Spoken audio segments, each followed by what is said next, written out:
বিধি তুমি বলে দাও শাকিব খান কার দুটি বউ একটি জামাইয়ের দাবিদার।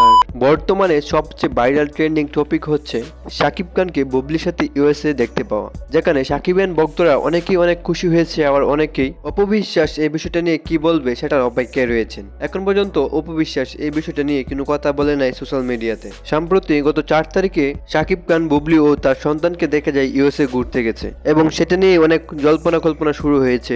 অনেকেই অপবিশ্বাসের উত্তরের আশা রয়েছেন যে অপবিশ্বাস এই বিষয়টা নিয়ে কি বলে, আবার অনেকেই অনেক খুশি হয়েছেন যে বুবলির সাথে শাকিব খান সময় কাটাচ্ছে। অনেকেই বলছেন যে অপবিশ্বাস বউ হিসাবে ভালো না, কেননা সে একজন হিন্দু মেয়ে কখনোই মুসলমানের বউ হতে পারে না, কেননা সে কখনো হিন্দু সাজে কখনো মুসলমান সাজে। অ্যান্ড অপবিশ্বাস আসলে কোন ধর্মকে অনুসরণ করে সেটা নিয়ে অনেক মানুষ কনফিউজড।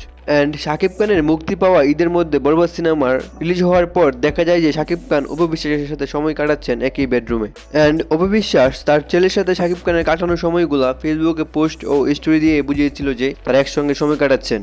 অ্যান্ড 4 তারিখে বুবলি ও শাকিব খানের সেই পিকগুলো ভাইরাল হওয়ার পর সামাজিক একটি ইন্টারভিউর মাধ্যমে অপবিশ্বাসকে প্রশ্ন করা হয় যে আপনার পার্লার উদ্বোধন করার সময় শাকিব খান থাকবে কিনা, তখন উত্তর অপবিশ্বাস যা বললেন।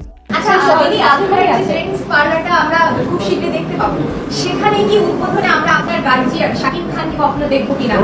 আমরা না, এই বিষয়টা একদমই আমি এই বিষয়ে উত্তর এই কারণেই দিতে পারবো না, কারণ যার নামটা বললেন উনি একজন কিন্তু প্রফেশনাল আর্টিস্ট। তো আমি অলওয়েজ সম্পর্কের বাইরেও আর একটা সম্পর্ককে আমি রেসপেক্ট করি প্রফেশনাল।